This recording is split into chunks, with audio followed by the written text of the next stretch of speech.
Tout compte fait avec Eric Revel. On va faire les comptes ce matin. Eric, sur les prix des carburants. Oui. Bonjour Eric. Bonjour Patrick, bonjour à tous. Oui, parce que on parle de nos prix en France, mais je voudrais bien savoir ce qui se passe en Europe. Quels sont les prix?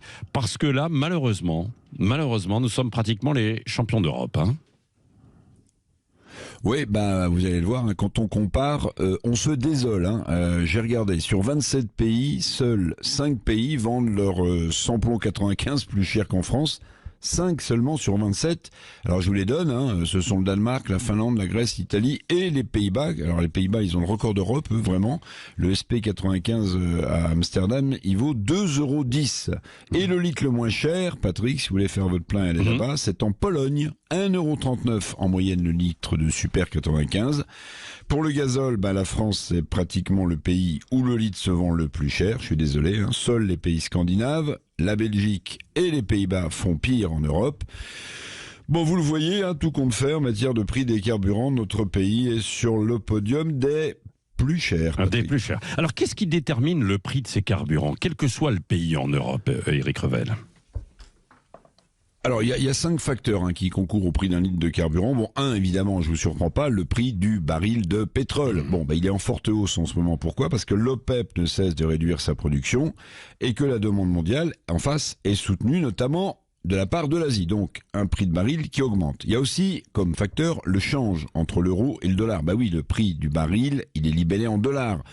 Si nous, on le paye en euros et que l'euro baisse, ce qui est le cas en ce moment, on le paye plus cher aussi. Autre facteur, la marge de raffinage. Alors ça, c'est important, la marge de raffinage, qui s'est envolée, et qui est une donnée mondiale, plus 35% pour cette marge de raffinage en un an sur le port de Rotterdam, qui est la référence. Donc, voilà, ça, c'est pas une bonne nouvelle. Enfin, la marge des distributeurs, autre facteur, elle, couramment, on peut dire qu'elle a plutôt diminué. Et enfin, évidemment, dernier facteur, Patrick, vous attendez au coin du bois, la fiscalité, évidemment, que chaque État applique sur la liste des carburants pour remplir ses caisses. Oui, alors justement, la fiscalité, l'État ponctionne près de 40 milliards d'euros par an sur les automobilistes qui font le plein. Là aussi, est-ce qu'on est les champions d'Europe ou pas ? Vous allez voir, oui, quasiment. En Europe, la fiscalité prélevée par les États sur le carburant, ça va de 36 à 56%. En France, on est à 52%. Vous voyez, on est pratiquement champion d'Europe. Alors, pire, il y a la Grèce et l'Italie, 55. Et le record, pour la Finlande, 56. Mais nous, en moyenne, on est à 52. C'est-à-dire qu'on est sur le podium. Alors, vous le savez, le gouvernement ne veut pas baisser les taxes, justement, qui rapportent d'autant plus que le prix de l'essence ou du gazole augmente, évidemment.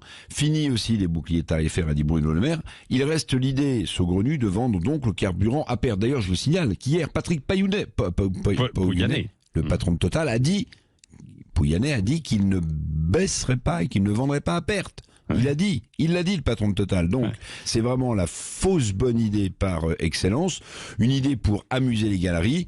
Mais puisqu'on vend très cher notre prix, notre essence, ça amuse la galerie, mais ça rend pas du pouvoir d'achat aux automobilistes. Oui, merci Eric Revel.